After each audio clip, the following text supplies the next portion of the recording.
So after weighing all those factors, I need to in aggravation, I find that the sentences I'm about to impose will serve the interest of justice by, number one, preventing you from ever doing this again. That they will not depreciate the seriousness of your crimes, will punish you appropriately, and will serve to deter both you and others. So that concludes the aggravating factors the court considered. At this time then, I am prepared to pronounce sentence.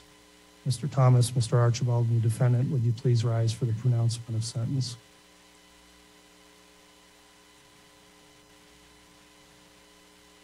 Based on all the relevant circumstances, including the evidence and recommendations presented in court today, it's the judgment of this court. Ms. Vallow, you'll be sentenced as follows.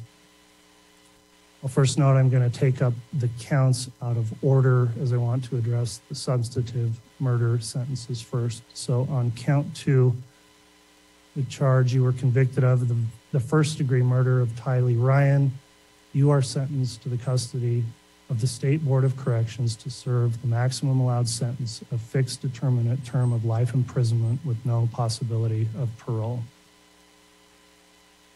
On count 4, the charge of the first-degree murder of Joshua Jackson Vallow, you are sentenced to the custody of the State Board of Corrections to serve the maximum allowed sentence, a fixed determinate life imprisonment sentence with no possibility of parole.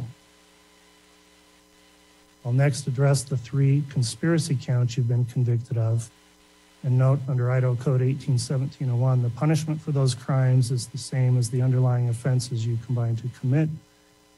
One of the offenses you combined to commit was first-degree murder, so those may be punishable also by imprisonment for life.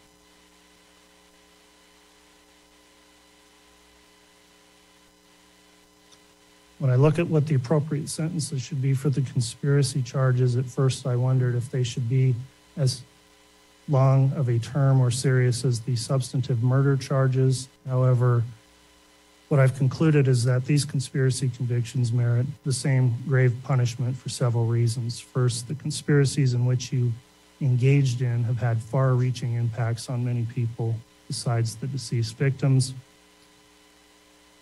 And with what the court's heard, I am convinced that the conspiracy charges also merit the same serious sentence. So on count 1, the conspiracy to commit first-degree murder of Tylee Ryan and grand theft by deception, you're sentenced to the custody of the State Board of Corrections to serve the maximum allowed sentence, a fixed determinate term of life imprisonment with no possibility of parole.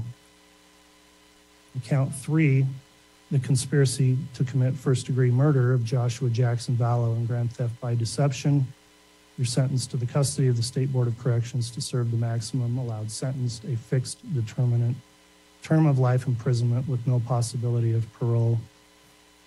And on count 5, the conspiracy to commit the first-degree murder of Tammy Daybell, you're sentenced to the custody of the State Board of Corrections to serve the maximum allowed sentence, a fixed determinate term of life imprisonment with no possibility of parole.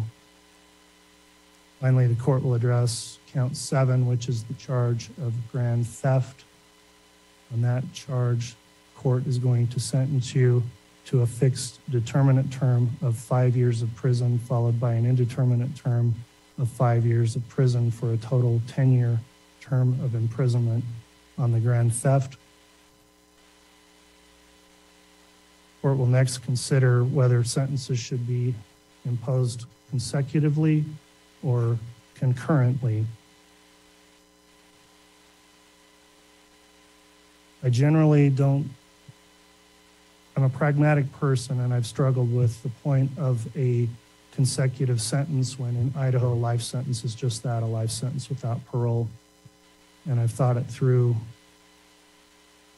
However, when I've looked at this case and the more I thought about it, I've determined that because there are 3 separate murders with 3 separate victims that occurred at 3 separate times, then running counts concurrently would not serve the interests of justice, because those crimes all need to be taken into account separately and distinctly and individually.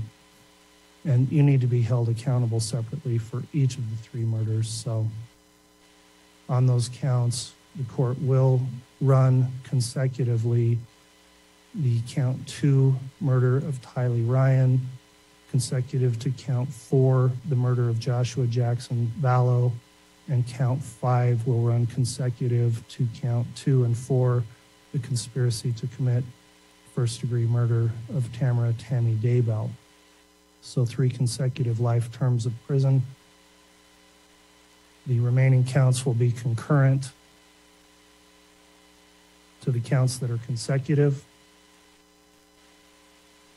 The court will impose fines as requested by the state in the amount of $25,000 for all counts except the grand theft. On the grand theft, the fine will be in the amount of $1,000. The court will assess the civil penalty that was requested, and I find it's appropriate under Idaho Code 195307 of $5,000 per victim on each of the 3 victims as a civil penalty. And then finally, the restitution, which was requested by the state. Mr. Wood, if you could reiterate that number, $22,000 of what the restitution term is. And I want to inquire if there's any other restitution being sought by the state. Thank you, Your Honor. I believe I said $22,545. And the state would ask for an additional 30 days to submit any further restitution for the victims, living victims who have been deemed as such by this court. The court will assess that restitution on the grand theft charge of $22,545 as shown through the evidence at trial. And the court will allow 30 days for additional restitution requests, but that will be waived if it's not submitted timely.